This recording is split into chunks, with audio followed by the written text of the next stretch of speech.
Hello from Ireland, Marhaba. You're very welcome to my presentation today. My name is Michelle Daly and I am a PhD student at the University of Limerick here in Ireland.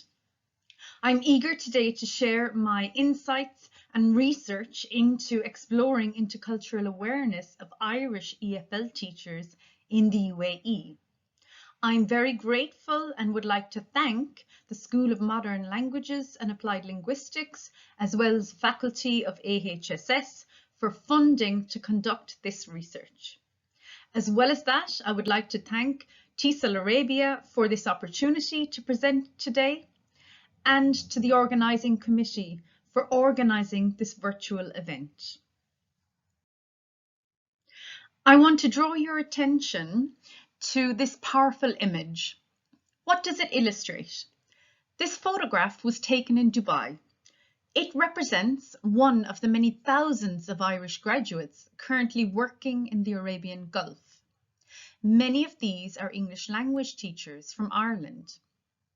Clearly, issues of cultural appropriacy and intercultural awareness arise in this striking image.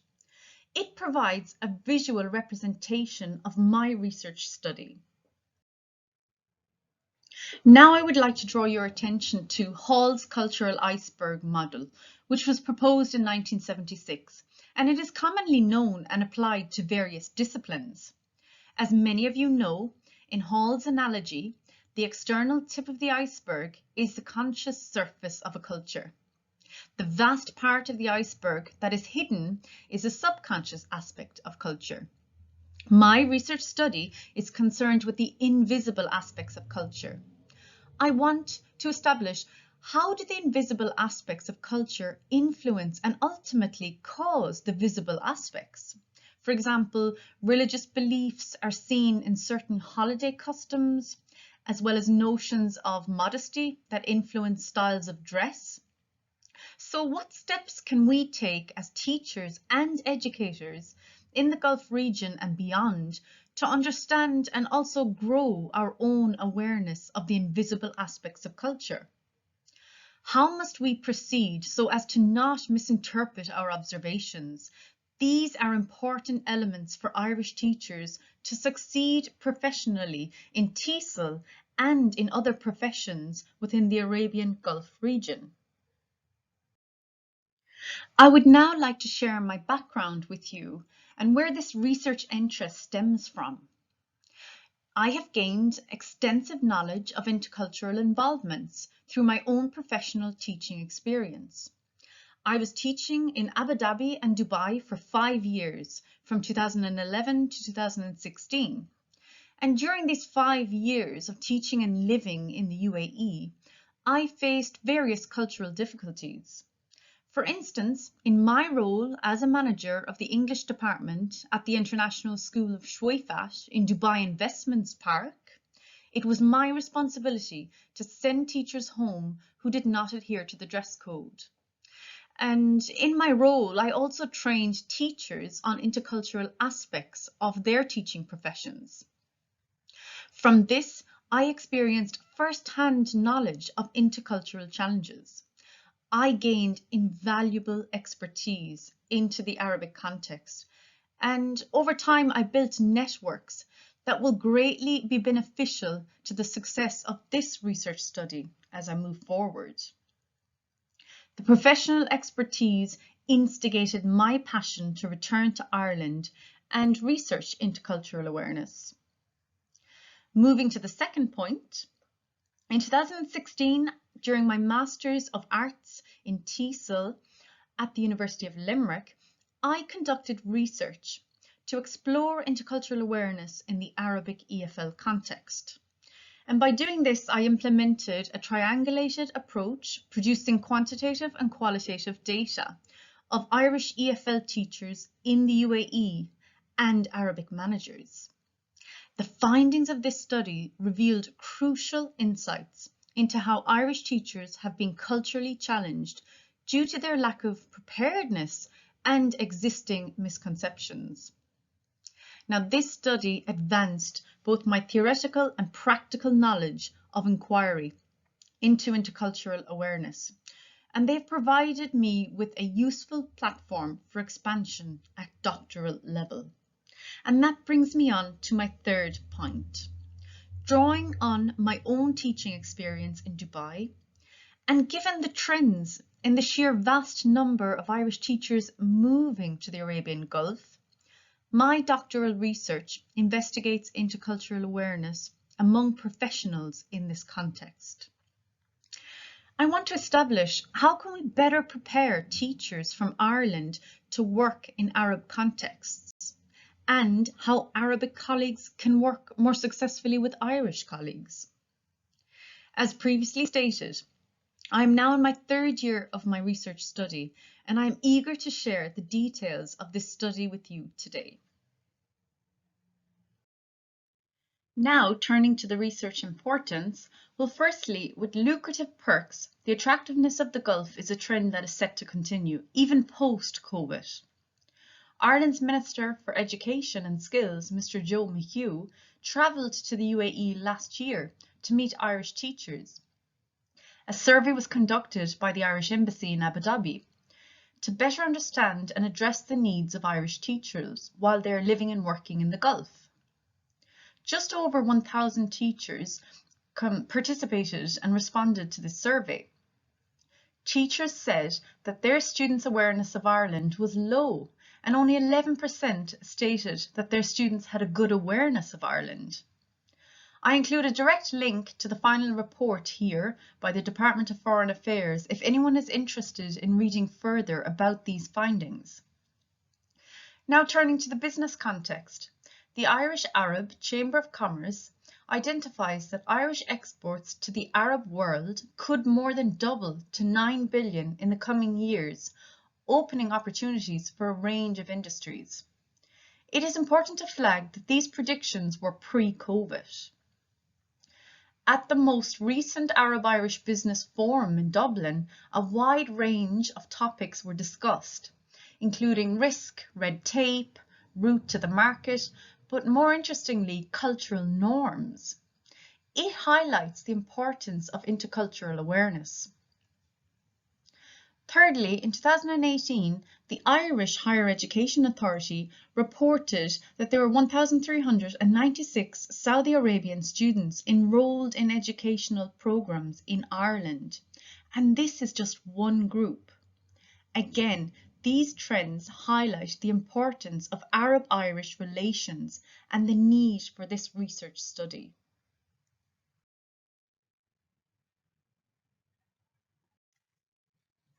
Moving away from the research importance and looking specifically at the potential research impact, this study aims to develop intercultural awareness framework for TESOL teacher education to better address the needs of teachers.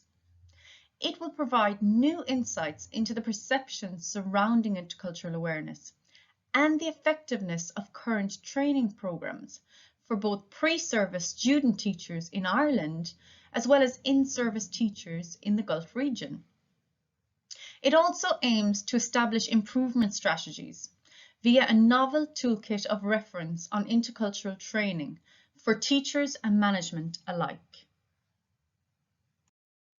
Now I'm going to inform you of the research focus in this study. Two distinct groups have been chosen: native EFL teachers from Ireland and non-native EFL managers from the Arabic context. The aim is to compare and contrast the viewpoints of teachers with those of local Arabic L1 managers in relation to teacher intercultural awareness needs and development strategies. It's important to note that this comparative approach has not been previously undertaken and is novel in nature. In reviewing the literature, I want to draw your attention to these two highly relevant quotes. In agreement with Bushanan's recent publication, intercultural awareness is a critical disposition for the teaching profession. Given the increasing interdependence of our world, intercultural competence is no longer optional, but it's rather vital to our own very survival. Educators play a key role in addressing the international intercultural competence development of future generations. In keeping with the convention within the field of foreign language education of reference to language abilities as separate skills, such as listening, speaking, reading, and writing, teachers often refer to culture as the fifth skill. Looking at the second quote here in an earlier study, Akasha summarized the key challenges that arise for teachers of Arabic learners, and I quote, "Linguistic and cultural differences, a lack of understanding of the curriculum and pedagogy, a lack of motivation, both religious and lifestyle differences, a lack of cultural awareness, and negative stereotypes." Reverting back to Hall's cultural iceberg model, it is these invisible elements that this research study aims to shed light on. Firstly, sincere apologies for the text-heavy slide, but I will highlight the most important aspects. These specific research questions help guide the study design, population, and subsequently the data. Question number 1. What were the teachers' perceptions of their own intercultural awareness of the Arabic culture prior to working and living in the Arab context? So this looks at teachers who are already working in the Arabic Gulf. Secondly, what are the teachers' perceptions of the adequacy of their prior intercultural training, if any? So do they think that the prior training in either education or on the job prepared them to live and work in the Arabic EFL context? Thirdly, to what extent, if any, have the teachers' perceptions and understandings of Arabic culture been shaped by their experiences? And here it looks at more experienced teachers over time, how their culture and their perceptions of culture has been changed or shaped. Fourth, in light of their experiences, what are the teachers' current perceptions of the needs of EFL teachers in the area of intercultural awareness and professional training? How do they feel that teachers could be more enhanced in terms of professional training? Number 5, how do the teachers believe that these needs can best be addressed? So in terms of training, is it prior training before they go out to the Gulf region? Is it induction training when they arrive? Is it continuous on-the-job training? What is the best means? And number 6, how do the viewpoints of teachers compare with those of local Arabic L1 EFL managers in relation to intercultural needs and development of intercultural awareness? So it'll be interesting here to compare the two viewpoints of the Irish teachers and the local Arabic managers to see if there are similarities or differences.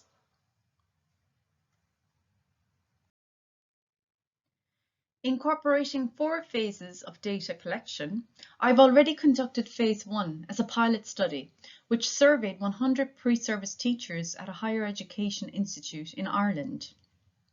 Secondly, I will be surveying native EFL teachers in the Arabian Gulf region. Thirdly, I am interviewing non-native EFL school managers from the local community in the Gulf region. And finally, I'm conducting in-service teacher focus groups. Now, these 4 phases of data will allow for an intercultural perspective from both the Irish and Arab colleagues on the needs and training requirements to work more successfully in this region.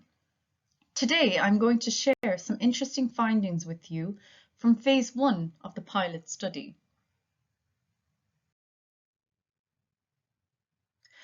I am applying Deardorff's pyramid model of intercultural competence as a framework to guide my data analysis. Deardorff worked with leading intercultural scholars in researching, and consensus on these elements comprised of intercultural competence, resulting in the first grounded research-based framework of intercultural competence. Deardorff's framework breaks down intercultural competence into 5 subcategories. So starting from the bottom, attitudes, knowledge, skills, internal and external outcomes. The framework allows for degrees of competence. It further guides efforts in developing and assessing individuals' intercultural competence. I think it is important to note that the development of intercultural competence is a lifelong process. And as Deardorff acknowledges, there is no point at which one becomes fully interculturally competent. Deardorff claims knowledge alone, such as language, is not sufficient for intercultural competence. And in the end, attitudes of openness, curiosity, and respect remain fundamental to all else. In the ever-evolving literature on intercultural competence, the term cultural humility is entering the discussion, which focuses on the attitudes combined with cultural self-awareness.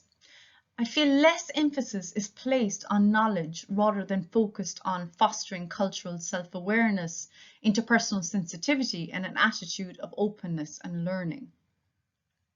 This particular model lends itself well to the focus of the cultural humility which interacting with others applies.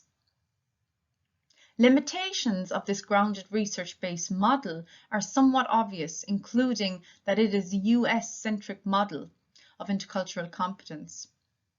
Further, it is helpful to consider aspects that are not present in the framework, given that this framework outlines only the essential aspects.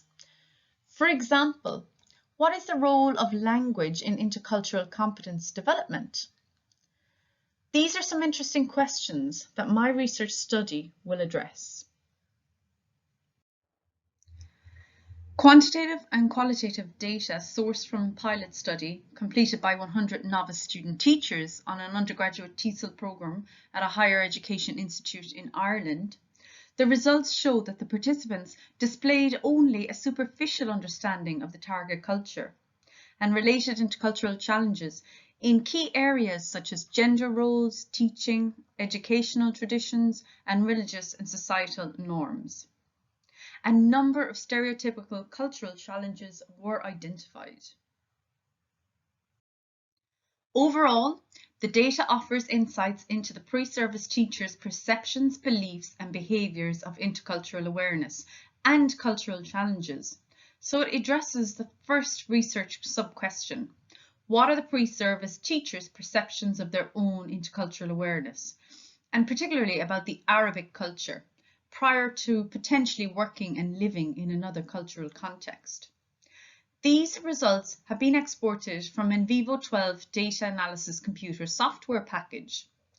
Reoccurring themes, as evident in this word cloud, contain differences in terms of religion, dress code, barriers in terms of language barriers, clothing, as you can see mentioned here, relationships, alcohol was another point that was mentioned, and I'll divulge further into these as I move on to the qualitative data analysis, but I want to show you a little bit more on the quantitative findings next. Using NVivo, as those of you who might not be aware, a node is a collection of references about a specific theme. So when respondents were asked, what are the pre-service teachers' perceptions of their own intercultural awareness of the Arabic culture? The most referenced themes within the responses from this pilot study included alcohol, gender inequality, relationships, and social norms. Further investigation showed that social norms may be considered dangerous because we accept them as a reality since they are common, even if we know something is not right. Another interesting finding is that gender inequality in relation to reoccurring themes on the idea that men and women are not equal and that gender affects an individual's living experience. Irish students, the teachers in this study, had a strong preconception of the difference in social norms between Irish and Arabic culture. And overall, they were quite stereotypical when referencing aspects such as alcohol consumption and relationships.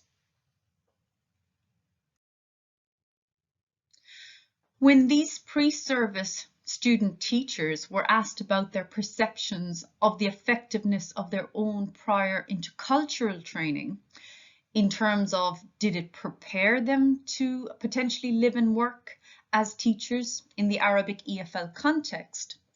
Responses highlighted the nature and extent of their existing intercultural training as part of their undergraduate TESOL program. And these are some examples which were very positive overall. Respondent 1, for example, he or she expressed, "We were made aware of different cultural backgrounds and how we could tailor our classes accordingly." Similarly, respondent number 23, "The TESOL course has consistently reiterated the significance of cultural awareness and appropriacy in varying intercultural contexts." So this participant felt again there was a strong intercultural competence and a relationship in their own pre-existing intercultural training. Respondent 34, "The course covered awareness surrounding certain aspects to be aware when teaching different cultures. We learned that in ESL, teachers need to be careful and aware of different cultural views and backgrounds so that we do not offend anyone. It is necessary to be aware of taboos, etc." And the same with respondent 35, "Cultural awareness has been emphasized as an important aspect of teaching. Additionally, we were told to recognize the learning styles of students which may differ between cultures."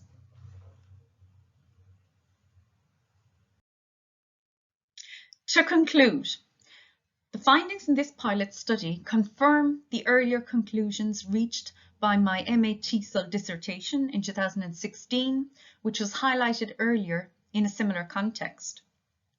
The key finding outlines there is a need for targeted, empirically based research and teacher education that addresses both teachers' needs and perspectives and the views and wants of L1 managers. I welcome any questions, comments, queries that you might have on this interesting research study. I thank you very much for your attention today, and I look forward to your questions. Thank you again.